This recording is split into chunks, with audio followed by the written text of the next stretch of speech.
If you're seeing the GoDaddy coming soon page on your website, don't worry. In this video, I'm going to show you exactly how to remove it and publish your real site content instead. This is a quick and easy fix, and it's perfect if you've already built your website and just need to make it live.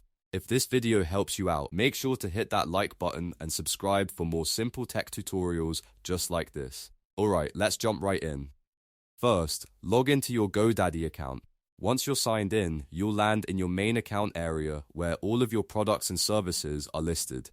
From here, you want to navigate to your My Products dashboard. This is the section where GoDaddy keeps everything connected to your account, including your website, domain, and other tools. After that, scroll down until you find Websites plus Marketing.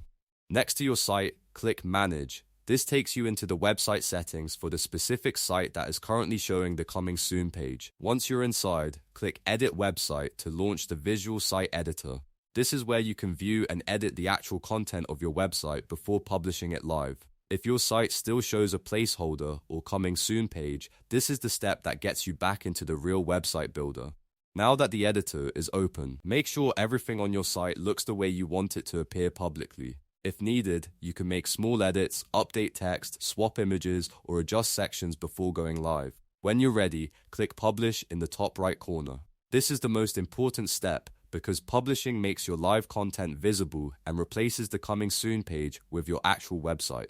After the publish process finishes, open your site in a new tab and refresh it to confirm the changes. You should now see your real website instead of the default Coming Soon screen. And that's it, you've successfully removed the GoDaddy Coming Soon page and made your website live. If this tutorial helped, please give it a thumbs up, subscribe for more how-to videos, and comment below if you want help with anything else on GoDaddy or website setup.